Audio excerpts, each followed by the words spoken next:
and welcome back to yet another very exciting episode of the Friends Talking Fantasy Podcast. My name is Charles, and with me today, as always, is my lifelong friend and co-host, Dylan. I'm ready to talk some fantasy with my friend, Charles.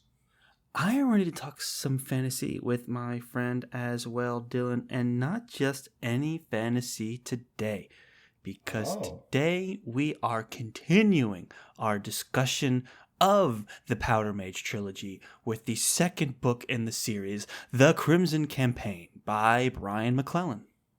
That's exactly what we're here to do, Charles. This should be our last episode of 2023. It is looking to beat that. Our little winter break after this, a couple weeks off before we come back at you hot in 2024. Mm-hmm. And I'm excited to get into this one. We covered book 1, Promise of Blood, a few weeks back, and we're back to get into the Crimson Campaign, a book 2 that I think probably ramps up the action and takes things to even more of a military fantasy-based place than book 1 did. Agreed. Yeah, I think this one really kind of, for me, I felt like I was more in a rhythm with this one, and I was more like engrossed in the story with this one, and I was highly entertained. I was really enjoying the characters and the world that the story is in. I was getting a hang of the world building and all that. I don't know. The reading experience just really came together for me in this one that I was kind of working for in the first one, which I still liked book 1 a lot, but I felt like it was a more natural kind of reading experience for me here in book 2. For sure. I mean, book 1, it was ambitious of Brian McClellan to flesh out everything involved, especially with the magic systems. And you've got a few different types of magic systems going on. All of them have all these intricacies and details that the reader has to take in to fully understand the story. And you're doing all of that in the middle of a pretty complicated political situation that's playing out and getting to know all of the characters. So I can see how all of that's established. We know the characters. We understand the magic systems pretty well at this point. And now we can just dive right into the story of the Crimson Campaign. I think... Did you use the word momentum? What was the word you used there, Charles? A rhythm. A little bit more of a rhythm going with this one. I think that's a great way of describing it because there isn't as much need for interruption for exposition or anything like that. It's pretty clear what each of the characters is trying to accomplish, and I'd say it's probably a more straightforward book. It's not particularly straightforward in relative sense when it comes to the fantasy genre as a whole. Like, it is a lot going on, and like we said, a lot of magic systems, political machinations, military stuff going on. But compared to the first book, I think the task that Brian McClellan had to take on was not as, I guess, I don't want to use the word ambitious again, but it wasn't as much. It wasn't as hefty a task, and he could kind of just tell a more straightforward story to continue what's going on in this trilogy. Mm-hmm. Yeah, well said. It's definitely a lot of introductions, a lot of the trickier pieces of the world building have been kind of caught up to speed, and I think we're getting the payoff of all of that setting up in book 1 as we get into the second book, and I know it's very common in the world of fantasy trilogies to talk about the second book slump. I don't think that was the case here. I actually really had a lot of fun reading this book and going through it. But I will say, from a plot perspective, and I don't want to I know we haven't done our spoiler warning yet, but there is a lot of threads branching out and a lot of stuff left open for a third book. So there is some of that going on, but for the most part, I thought this was a really solid entry, and I may even like it more than book one. Yeah, I think I lean toward book one myself if I had to choose the two, but it's I think sometimes for me, the novelty of entering a new world in a book one gives it a lot of points. And then, yeah, you benefit from, like we're saying, the rhythm of already having that established, but we lose some of the wonder of like, oh, wait, whoa, what can these powder mages accomplish? Like, wait, there's gods involved in this? And like, they're real? And now all of that is like, okay, yeah, I understand that. And helps keep things moving, but also takes away some of the wonder. And that's not critique really of book two, but it's just my general experience I find with trilogies is I tend to like the first one better, just from the entering a new world. And then the third one in a trilogy, a lot of times, if there's a really good ending, that makes it really memorable. And of course, that leaves us with, I think, why the second book can often be a second book slump. But agreed, not really a problem with this trilogy. It's still very action packed and pacing is very strong. I think that's one of Brian McClellan's great strengths as an author is his pacing. Things are always happening, things are always moving, and a strong second installment for sure. I think it's the longest book in the series at just under 600 pages. That's like really an impressive feat for sure. To keep the entertainment level, the pacing at a high on what's considered a pretty long book and the longest in the trilogy as well. I actually didn't know it was that long.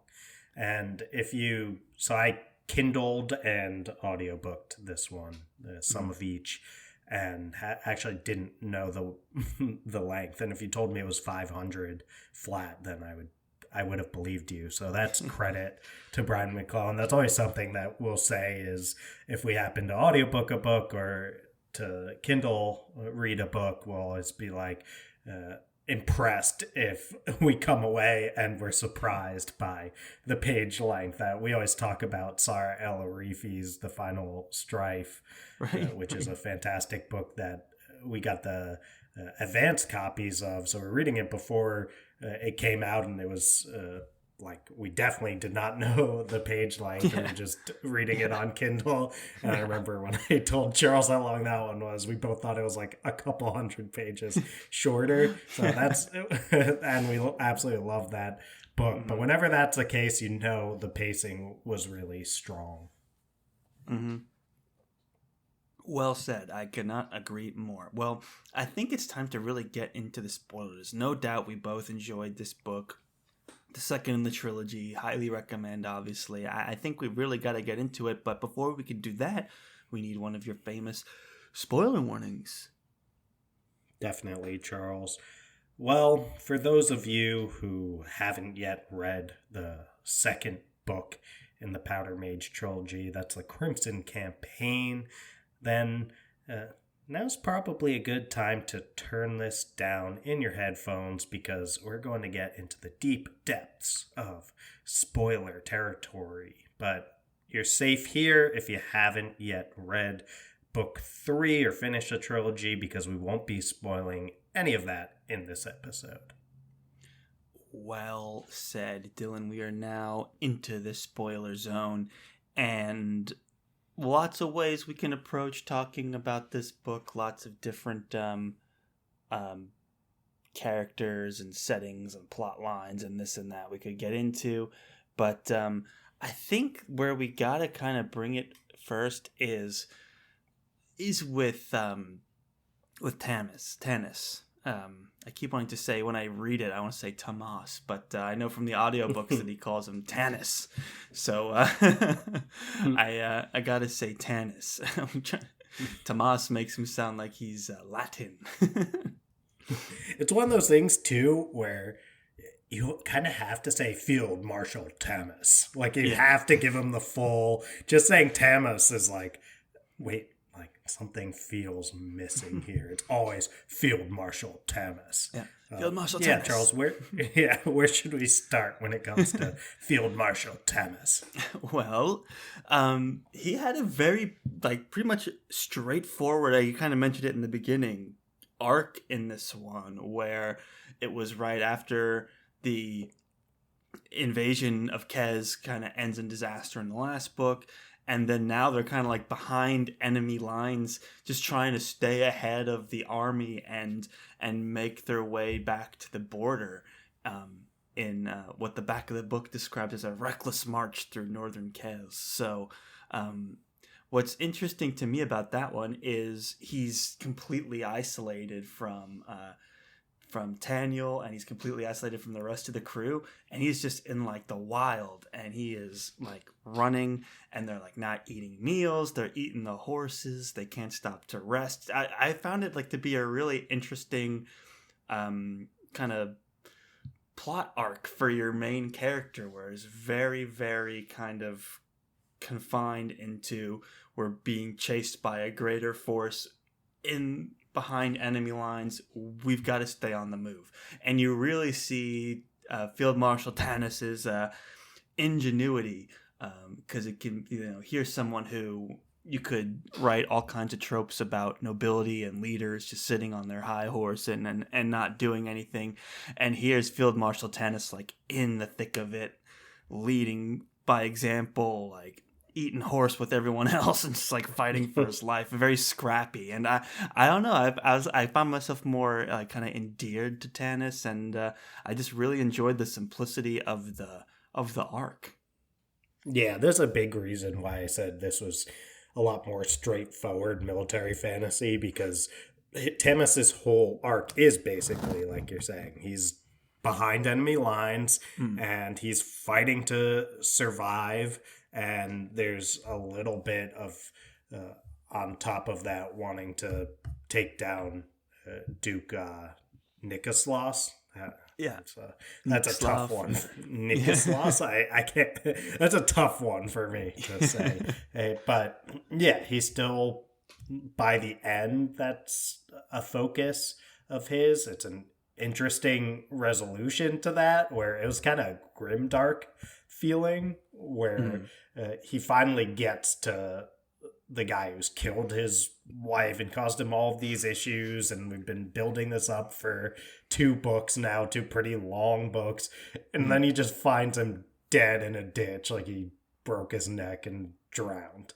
And that was very like grimdark feeling, where it's like, you don't get that satisfying conclusion there, but we get an interesting storyline with Tamas, and we get to actually see him in action, where he's most familiar is on the battlefield, because we got a little bit more political stuff with the occasional fighting going on. Yeah, I mean, book 1 opened with the coup, right? So it's just like being removed. But you don't get to from see that. it. Right. You don't get to see like Tamas in action, or even really his powder mages doing that much when it comes to killing the cabal there. You just kind of have the Adamat point of view coming in, and it's like, we did this, like all the fighting's done, welcome to the book. And it's and it's fun because it sets up a lot, and it's actually a fantastic first chapter. But this is a different kind of book, because it's like, all right, let's let the field marshal be the field marshal here. Yes, exactly. He does kind of earn his stripes on this one. Just everyone, like, the situation is so dour, and they're outnumbered. They've got no resources. They're running out of food, and he was still able to stage like a surprise attack, and he never gave up, and all these other things. And you see him like leading his men, and with things like God, I always forget her name, Taniel's ex-fiance, Laura, yeah, when she ends up having a relationship with Olam, and he's kind of navigating that. It's interesting to see him and he like fights his former brother-in-law, and like he's working on all these things, and he's in the weeds fighting, and he's going through all of this. Meanwhile, he's not speaking to his son at all, and that's the one of the driving things of the series that I really enjoy is the relationship between Daniel and Field Marshal Tanis, because it's like, here's Field Marshal Tanis like in the weeds with everyone, going through it, fighting it out, and just Daniel's never a part of that. And so I really liked being able to round out Field Marshal Tanis's character and seeing him in action and seeing him live up to the legend, which he built up a really high legend in the last book. And I think sometimes that can be hard for fantasy authors to do. It's like, here's my badass hero. He's badass all the time. He was born badass. He'll die badass. Like, it's just who he is. But I think Brian McClellan did a really good job of making Field Marshal Tanis earn all of that badassery, if you will. Right, because the easy thing is to say, oh, we've got a history with this guy. He never loses a battle, and blah, blah, blah. He's never retreated, all this kind of stuff. But, yeah, you've got to show and not tell if you're going to dive into straightforward military fantasy, and McClellan does a great job of showing when it comes to Tanis's abilities and his strategic the way he mind. protects his image politically, the way he pushes his men beyond like something reasonable. It's like, yes, I know we've been marching all day, but we now have to dig this ditch, because if we don't dig this ditch, we're not going to surprise them and we're all going to die. You know, so the fact that he's able to push and lead groups of people and then come out victorious on the other side, like it felt very well earned and paid off, all couched in this really entertaining military fantasy arc. I don't know, I thought it was really clever. Yeah, and how he's able to just give himself tunnel vision. You mentioned that Daniel is nowhere to be found. Tanis has no idea if Daniel is living or dead or anything like that. And it comes to his mind every once in a while.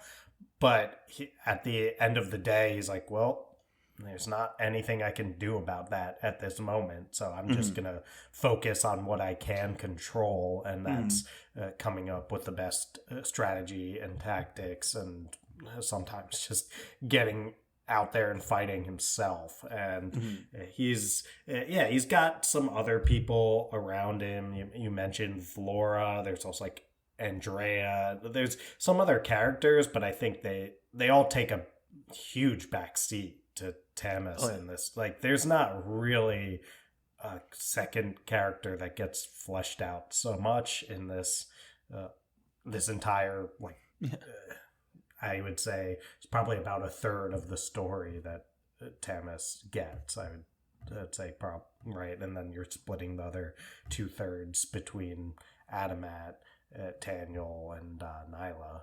But that entire third is basically like all Tanis all the time. Possibly a slight missed opportunity when it comes to like Flora.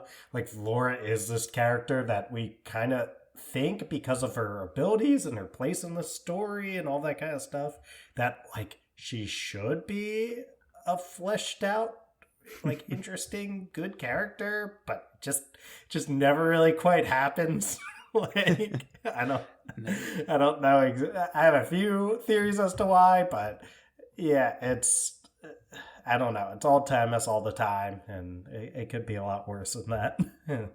Right. I mean, they do get into some, like, Tanis will try to reprimand, and then she'll rebuke it, and that's kind of shocking, you know, and she gets away with it and all these other things. There's some stuff that happens, but it all takes a backseat to Tanis and to the military action going on in that arc, for sure. Yeah.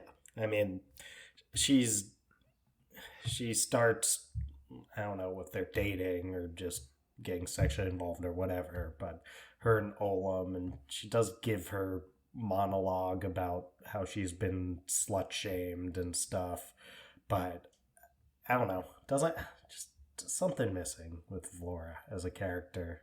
Just there's I don't know, it doesn't hit as hard as it could, and I think that's because it's like we haven't seen much more of Flora. Like, I don't know what adjectives to describe Flora, like, that I should use. Yeah, we only But see her it's in the like, I context wouldn't of use the her. ones that she mentions others have used on her Yes. when she's giving Yes. her monologue. But I don't know which ones to insert instead to say positive things, or like what she's like as a character. And I guess, like, you want to, in that moment, be able to be like, wow, they're not seeing the real Flora, because the real Flora is insert characteristics here.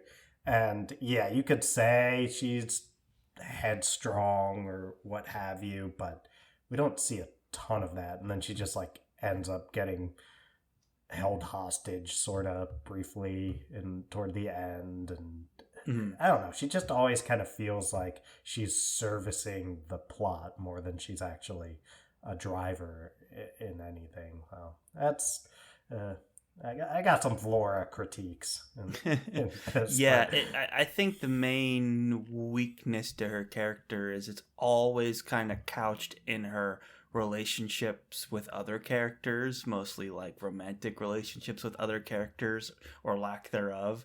It's like, oh, it's always her relative to Taniel or her relative to Olam, and very rarely does she get to have a moment to talk to like Field Marshal Tennis, and they have that riff, but then you're like, who is this person?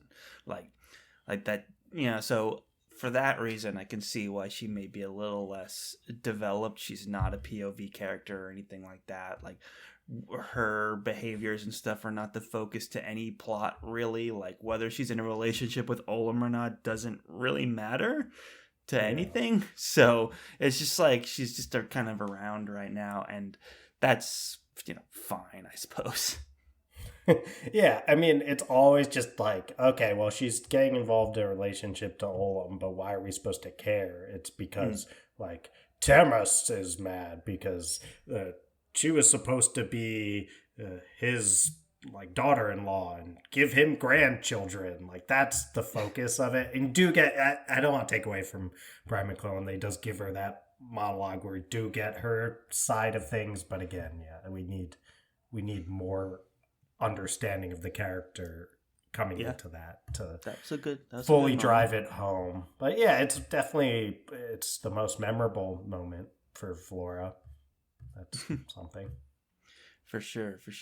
The only other part of this arc that I really enjoyed was the actual the final attack, where, well, not the final attack, but the attack where Tanis sprung his trap in the trench, and when the Kez cavalry charges and all those, well, the cuirassiers and all that are charging and fall into the pit. Yeah. I mean, it was an exciting battle scene, and it was one of these moments where, like, clever ingenuity and just the persistence to keep fighting pays off, and it pays off in a really great way. I feel like an honest, exciting battle scene can be a really hard thing to craft, and Brian McClellan, set a fantastic stage and delivered on the action as well. It almost reminds me of some of the Abercrombian kind of military action points that we've gotten throughout his series of, like, in the Heroes or something like that.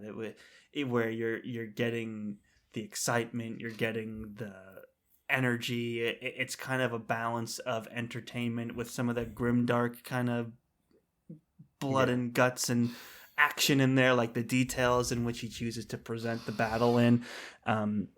So I it was exactly what we said before. It's like, it feels like our home, in terms of the kind of fantasy that we like to read, of being big Abercrombie fans and all that. It just felt like, oh yeah, I'm back into my comfort zone here with these kinds of stories.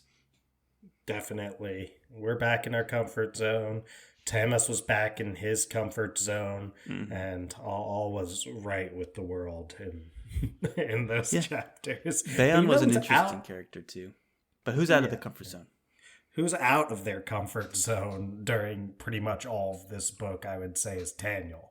Taniel is just fish out of water in basically all the scenarios. Like, it starts obviously with him trying to numb all his pain in the Mala Den, but then quickly, he's out of his comfort zone with how Kapol is trying to hit on him, and he doesn't know what to do because he's kind of for a long time thought of her as more of a someone to protect, almost I would say like a little sister sort of thing, or even daughter was the way he was seeing her. And then all of a sudden, then there's this like romantic element coming in that is primarily being driven by Kapol. She's like on his lap, and he's like, I don't like how this is making me feel right now. But there's a lot of moments like that. He's also, we can get into that more, but just to give the general, where's Taniel out at, he's also completely out of his comfort zone being a member of the military that is not run by his father, and that he no longer gets to like basically do whatever he wants. He's getting into all sorts of issues there. He's also being recruited by a Rickard to be involved in politics, which he has no idea how to navigate. So it's just a whole lot of Taniel being like, all right, he's out of his element in this entire book.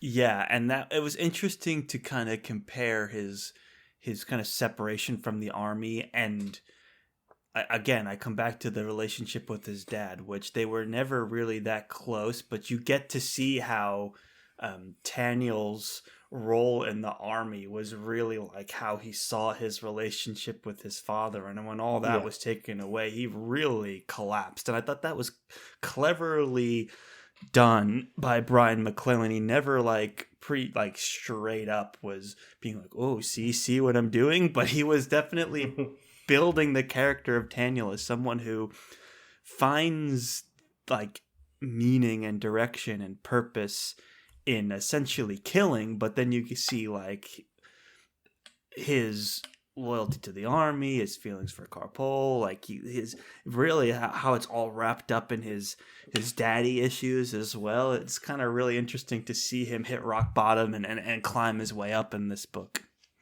Yeah, and also to navigate those daddy issues with the fact that everyone's reporting that Field Marshal Thomas is dead. And it's like in tiny font, presumed. Field Marshal Thomas is presumed dead.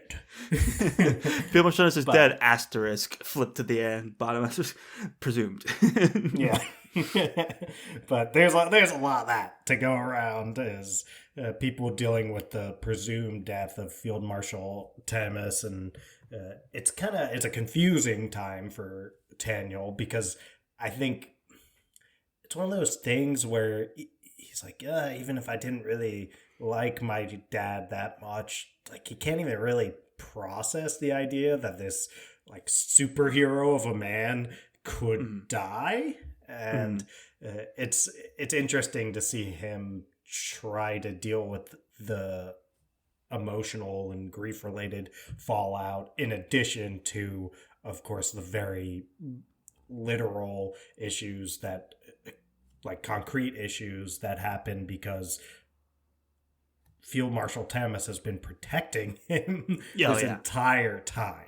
Protecting him, and also just like using him as a tool. Yeah, sure. But also, Taniel wanted to be used as a tool maybe more than he realized. Like, I think he liked it at the end of the day, right? Sure, don't we all? But he also was, I think he liked his head to think like, oh, like my dad's always just using me as a machine to kill people.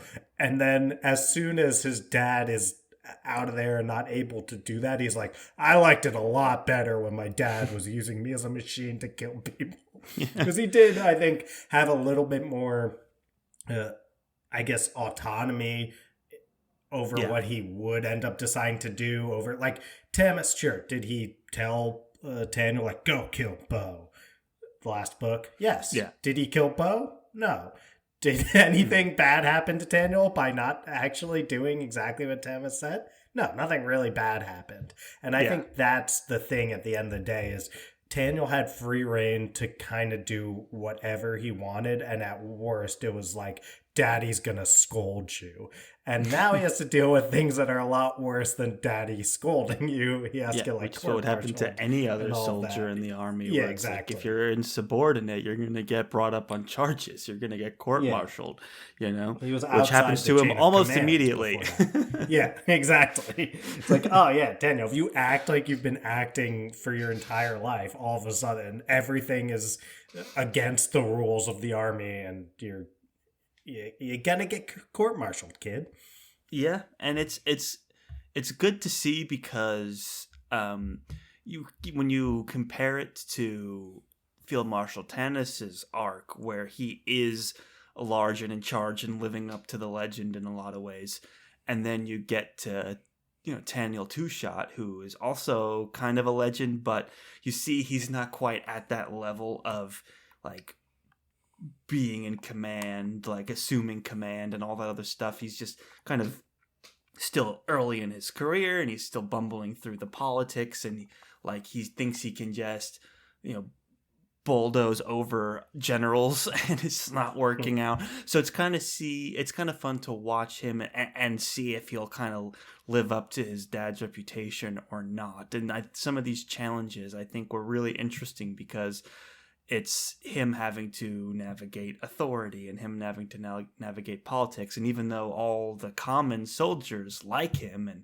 he could potentially rally people around him, he's still a little bit hot-headed. He's still being a little selfish. He's still not, acknowledging people around him. And that's causing major rifts in his place in the army. So I thought all of those challenges were really well composed to develop his character. And sometimes it's like, oh, here's the character, and they're being chastised by an evil person in charge, but that really wasn't the case. Like you're never quite sure with General Ket, like if she's like an evil person like Professor Umbridge in Harry Potter, or she's like torturing Harry just for like power tripping and being fun about it. But General Ket's like, no, I love the government more than anybody, and I take my position very seriously, and these are my troops, and this and that. And it was an interesting approach where, at least in the beginning, you're not sure, like, she's got a point. Taniel is being insubordinate at every stage, and just because he thinks he has a better idea to charge the enemy all the time, it's he's only seeing one part of this massive military campaign. Yeah, let's be real here. Daniel Two Shot's legend is based off of the fact that he can shoot real good. And twice. He's not really developed a reputation for incredible leadership or strategy or anything like that. It's like, oh no, this guy shoot real good. And that's trying to God in the face. Twice. And it's kind of like, in no way does he stop having that part of his character. He is still shooting real good and killing people with relative ease and privileged and all that kind of stuff.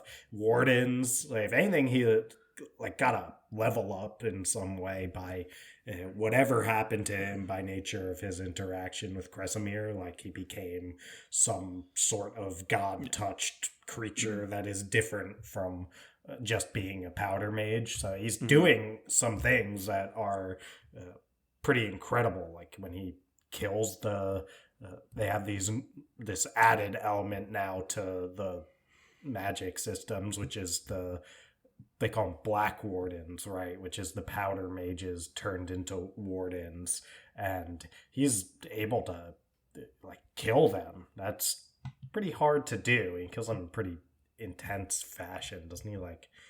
He tears one one of them. He tears the throat out of the person. Right? Yeah, he, pretty tears metal. Their jaw off and all this kind of stuff. But he is full badass in that realm. But we see the ways in which he can't really figure out how to just shut his mouth and play his role. And we also see him have to deal with some pretty intense stuff, including, I think, what what made him, no, he tore the jaw off of. He tore the jaw off of one of the people who came in where they were like trying to, like he comes back to his tent and like Capole is just like laid out there, and they presumably were going to try to rape her, and then Daniel just like kills everyone in a he went berserk mode. Wacky way. But anyway, that's Daniel. We get more Capole. That was an unfortunate incident for her, but I guess didn't end as bad as it could have. And right, she also gets some pretty epic moments where at the end she's like created all these different dolls and she can essentially control an army. That's pretty intense. Yeah, no, that was another exciting moment where Daniel goes off to try and get blood from Kresimir. Yeah. And when he escapes and he jumps in the river and Kresimir just picks up the whole river and brings him back in. It's like, well, so much for the escape. Like, I don't know what he was planning to do there. But the looming threat of Kresimir was always kind of interesting. And always searching for the eye behind the flintlock and all of that. And he's just kind of unhinged. But the part at the end where Capole just like throws up like a 1,000 dolls, thousands of dolls, right. And then Daniel just starts shooting them, and they like then army guys on the ground would just explode. It was like pretty exciting stuff.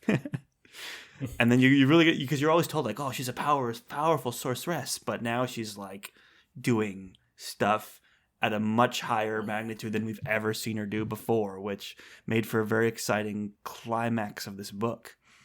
Yeah, we also have Kresimir and Mihaly. We got a god showdown in this one, and it's not entirely clear what happens, but the result of it is we get this huge blast, and then we've got just Kresimir there, and Mihaly is nowhere to be seen. And we know that Mihaly came in and he was like, well, Kresimir is losing his mind because you shot him with some messed up bullets in the There's brain. A bullet lodged in his brain. It's kind of aggravating. Yeah, that it hurts, and he's not really doing too hot. But if I could just talk to him, then we could work things out. And hard to say how that panned out, but it doesn't seem to have panned out well. Right. It's like Kresimir opened the else to the world, right? And then there was a blast, and then we lose track of what's happening, and then when we come back, Kresimir's alone and Mihaly's completely gone. So, I'm always subscribed to, like, I'll believe it when I see the body, but I mean, he blasted the else on this guy, so either one is possible at this point. It's kind of, that was a tough loss for me to lose Mihaly. He was such a great character, and the idea of, like, a chef god was so much fun, and I can't imagine going into a whole third book of the Powder Mage without him. So I don't know. We'll see. Maybe he's kind of like a Gandalf the Grey to Gandalf the White situation. He'll come back and be like, "Oh yeah, that's who I used to be called, but no, I'm much more powerful now. You can still call me that, but I'm gonna just do all this cool stuff, and I'll look a little different. I'll have leveled up. So maybe that will happen. Who knows?" Yes, Mihaly the White will be Mihaly the White. Yeah. We'll see if that ends up working out. For sure. This time he identifies as a cook rather than a chef. Wow, I guess it's a downgrade. Actually, now I identify as a restaurant manager. I'm an assistant manager now. It's, getting out of the kitchen was important for my livelihood and my mental well-being, but I still get to be in the industry, which is great, and inspire other cooks. Exactly. Just make schedules now for all the chefs. Right. Does inventory. Yeah, well, I mean, spoken like a man, Charles, who has served food to Mila I Kunis and Ashton Kutcher. I mean, this guy I knows what it have takes to be back there in the kitchen. So I that's never enough. transcended to the assistant manager state. Always kind of stayed at cook. But that's why we read fantasy, right? That escapism, that Yes. idea that that is the fantasy. Yeah, Charles, what is the bigger fantasy? The idea of going from cook to full on chef, or the element of being an all out god? Which one was a greater fantasy for you? I don't know. I think for me, it was the potential for fatherly love and affection. Even It's the- even in this fantasy book, I'm not sure if fatherly love and affection quite no, is even quite present in a world Yeah. where magic and gods exist, we still have distant relationships between father and son. Oh well, Ain't that the truth? ain't that the truth? Yeah. We can cook food for an army with no supplies, but Mm, can't bridge that emotional gap. So, right. but what we can bridge is our conversation from Mihaly to one of the last, I guess, big main characters. I think there's two characters left that have POVs, but the one I want to get into now, of course, is Adamat. Mm-hmm. Adamat, for me, his story was, for me, I was enjoying some of the intrigue, and I was enjoying the whole process, and he was going like full Glokta or full Tyrion in some of his approaches, which I liked, and it was a good counter to like the pure military fantasy of Field Marshal Tanis, of course. I liked the whole thing with the proprietor. I thought that was a nice little twist and turn, and yeah, it opens with him like attacking the house that his family's held Yeah. hostage in, right? Like that was a really fun scene too, and he's like drowning that guy in the porta potty.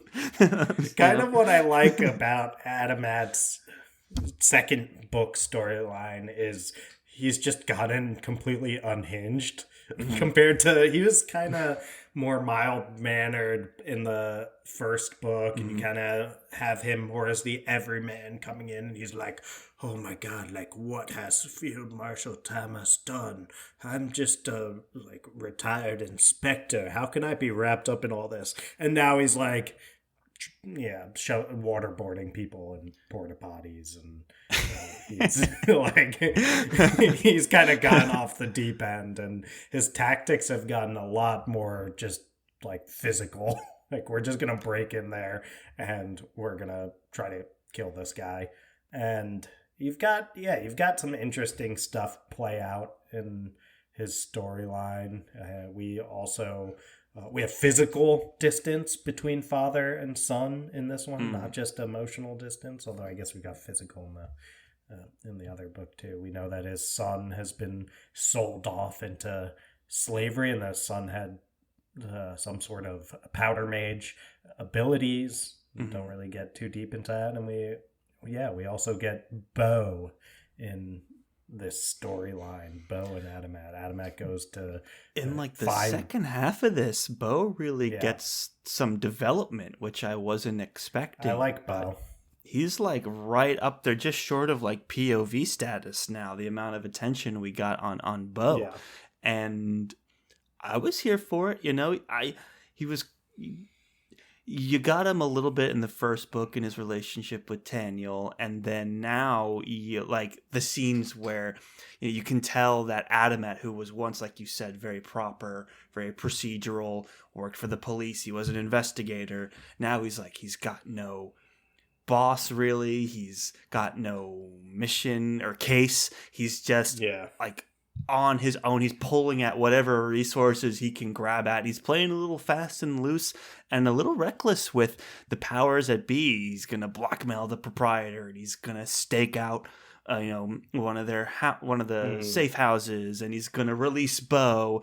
All of these things that he's kind of starting to kind of grab at. And releasing Bo is an interesting one, because we know that Field Marshal Tanis is alive, and when no one else does. I think Adamant knows, like, yeah, he's probably still alive, but he's not here, so I'm gonna just do what I could do. But then, what did you think of the loophole with Bo to get out of the have to kill Tanis arc? Right. Well, yeah. To finish your thought there, Bo has the ability to detect if Tanis is alive or not because he has the gaze, and if it's still making him want to like kill Tanis, then he knows, all right, well, Tanis is alive. Yeah, exactly. He's not quite gone full must kill Tanis, but he he's had a lot of time to sit there and think, I guess.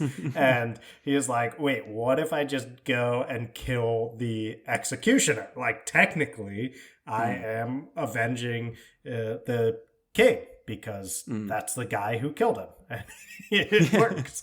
And it's like, I think that's some of the charm of Brian McClellan's writing is he'll just have moments like that. And you're like, oh, that's pretty clever, but that resolved that a lot quicker. Like, I thought that was a really big plot point, and now that is resolved, and it's it reminds me of the such a huge deal in first book one.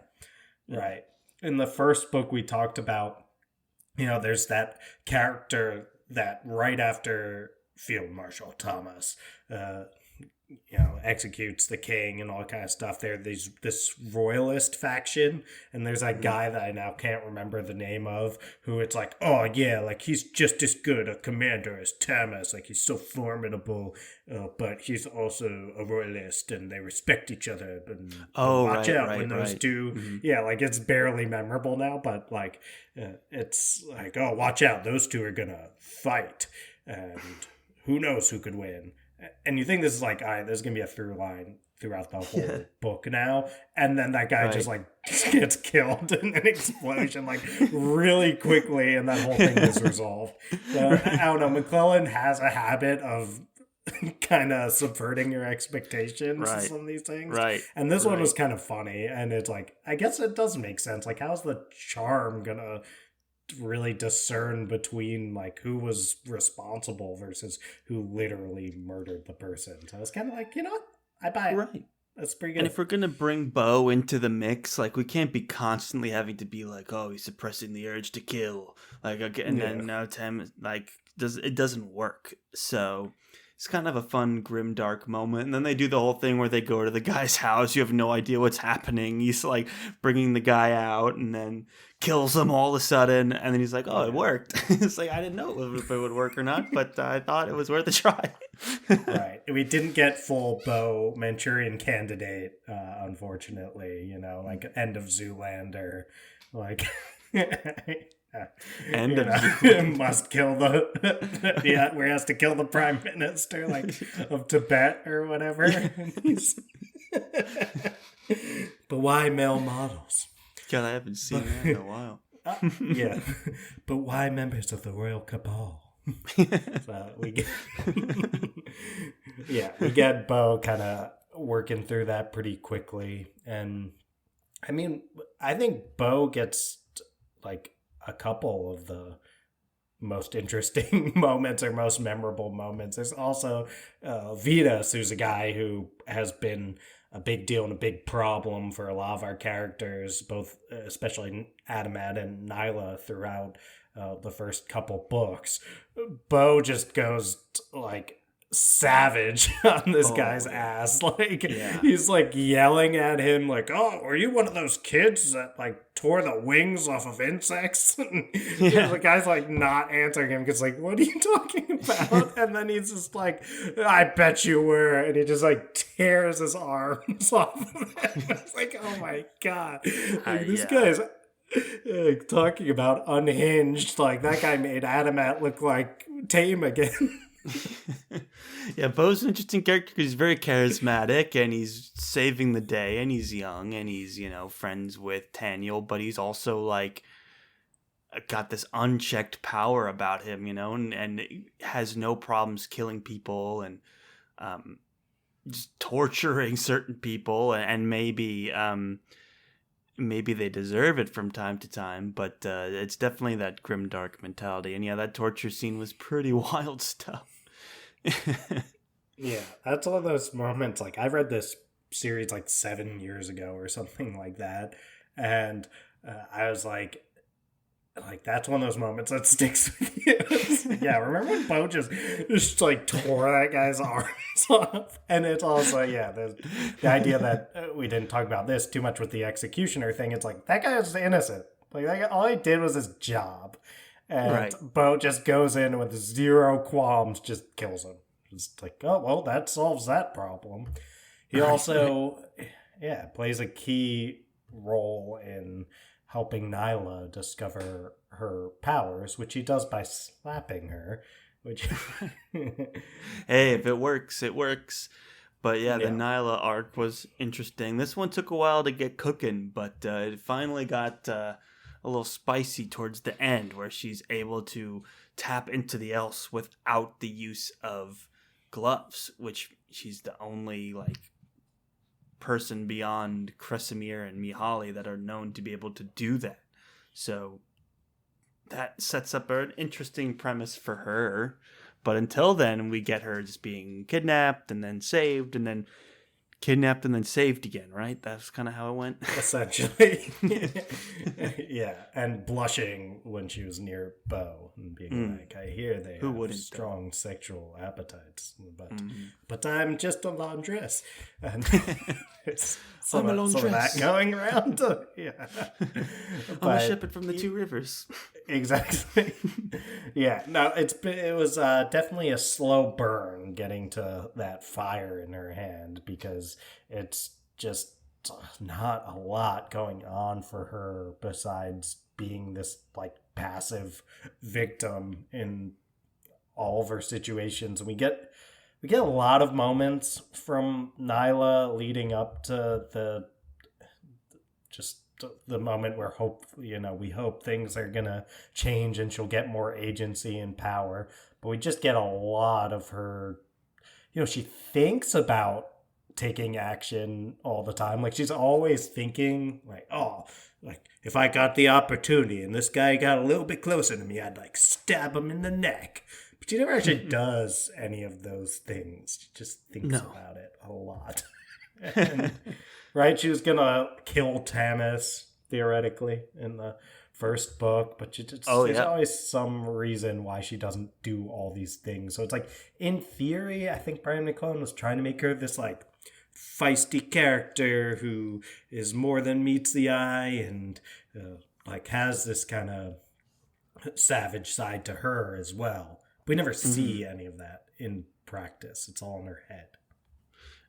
Right. And that's because, in terms of screen time, she gets a fraction of the amount of time. You always feel like there's something more going on with her. But it kind of reminds me of, in the Greenbone saga by Fonda Lee. She has, a POV character who's seemingly smaller and insignificant, but keeps bringing him back. And he keeps somehow just affecting the trajectories of these greater than godlike characters when he's just this small insignificant person who just stumbles into some of these things. And it's not quite that vibes with her. I was getting some of that. I'm okay, she's got a lot less screen time. She's the laundress and she's just always around at these influential people. At some point she's gonna tip over and kick off something bigger, and whether she's actually a powerful force or just another common person that did one thing that changed this huge trajectory of history, I wasn't quite sure where it was going to go. Yes, she saved the royal heir, and maybe that will have implications further on down the road. It had nothing to do with this book, really, beyond the fact that that character is still around. But it doesn't matter, really. But now that she can do magic, it seems like she is going to have a much more prominent role in the next book, and it's not as much as even the most common person can change the course of history. I wasn't sure which was going to happen, Right. It's well, actually, the common person cannot, but maybe now that she can shoot fire from her hands, she can. They can when they can shoot fire from their hands. How quickly we turn from a laundress to a privileged. Right. That's Especially a very compelling attribute. Compelling quality in a person. She can do it without gloves, which is the sort of hanging thread that you're like, ooh, I guess Brian McClellan is adding more to this magic system, and it's something strange and something that even Bo is like, wait, what's going on here? But Bo is pretty hard to really take aback. He kind of goes with the flow. He's like, oh, that's interesting. But it's something that no one seems to be really familiar with how it works. But yeah, the character you mentioned, the Greenbone Saga, it's interesting. I could see how that is how you think, oh, maybe this will play out for the first couple books until this moment. But yeah, that character was an agent of chaos that was just like causing some of the most dramatic events in that series. And Nyla, just by kind of bumbling around, not by any sort of political scheming. It's just like, by being a chaotic person, you just stumble into the lives of these people, which was kind of where this was going. She found herself in the same room as Adamant, and the same room as Field Marshal Tanis, and like all these other influential people. But so far, it's been building up to now you can do magic in a unique way, and they kind of tease that the gods there's more to them than just like, oh, they're gods. That's what they do. It's like, well, they may just be really magical people, like that, like if you want to call that a god, fine. Mihaly has mentioned that a couple times. He's like, well, it's more complicated than that, but to make it easy, let's go with god. And you wonder how someone like her can exist, because this book is very much a hard magic system with some soft magic system elements. So you think that Brian McClellan very clearly has a reason for why she doesn't have to use gloves and everyone else does. It just hasn't been revealed yet. The code hasn't been cracked. So I'm curious to see if I can start to put the pieces together in my own brain. I know he's cooking up something. This guy went to the school of Sanderson for writing. He's got the hard magic in there. So I know there's something it's got to do with Mihaly and Kresimir. I'm almost certain of it. Just don't know what that is yet. Yeah, I mean... But with the grimdark elements, it could be anything. Brian McClellan's proven he could do anything at any time. Right, yeah. He's definitely full of surprises when he wants to be, and he'll take routes that are different than what Sanderson would do because, like you said, the grimdark elements, I think Sanderson, at the end of the day, while he will put some pretty dark content into his books at times, like there's just a certain level of optimism and hopefulness that just kind of will pervade his books even when things get low. And I think it's kind of, McClellan is kind of in between that and, let's say, Abercrombie, who is just like, well, even if there's a glimmer of hope, like, don't you worry, the darkness will find a way through and destroy all of your hopes. The darkness will find a way through? I'm saying in Abercrombie's books. Like, right. Yeah, so I'm saying I'm saying McClellan is in between that kind of Abercrombian attitude and the Sandersonian attitude, which is more that the hope will peek through the darkness.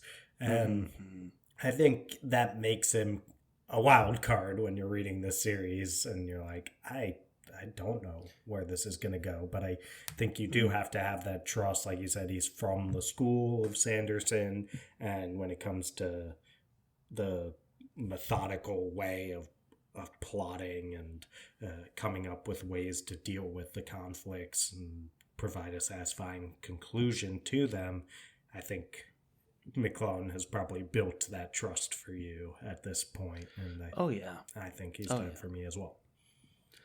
That's well said, Dylan. I'm very excited to see where it goes. I feel like in terms of plot development, the book, like, not as much happens plot-wise as you would expect. We got some resolutions, but that just opened up a bunch more open paths that this story can take. So much to resolve in just one more book. And so I'm really excited to pick it up, and I'm just planning to get right into it. We've got 2 weeks for the holidays here. I definitely plan on destroying book 3 during that time, and who knows what else we'll read in the meanwhile. But yeah, I'm curious to see how he if he brings any answers to what some of these powers are, and if there is any end to this war in sight, because it feels like there's still so much to go and so much to resolve. So, and as you said, he's got Sanderson, but he's also got really classic grimdark weaved in. You don't know what to expect or where he's going to go with it. So it's very exciting, and I was thoroughly entertained by the book, and the readability of it was really high, and I can't wait to get into the third one. Yeah, certainly a readability that falls into that Sanderson camp with the prose is not trying to provide fuller-ish or like impress anyone with turns of phrases that are purple in their nature, but it is going to at the end of the day serve the telling of a fantastic story, and I think that's how Sanderson does it and how McClellan does it, and I think that in this case it serves a gritty military fantasy extremely well, and the Crimson Campaign definitely living up to that name. A lot of crimson in terms of blood and a lot of campaigning, so you're not going to be shocked by those kind of elements, but you might be shocked by the place that Brian McClellan takes them. The Charles, we'll have to see where he's going to take them in book 3, because I think we've kind of said our piece on the Crimson Campaign. And next up, we sure did. And you did insist that we read all 3 books, so I'm curious to see, where that's going to go for us. But you made it very clear that if we're going to read one, we got to read all 3. So I mean, you got to see why at this point, right? This is kind of a... Yeah.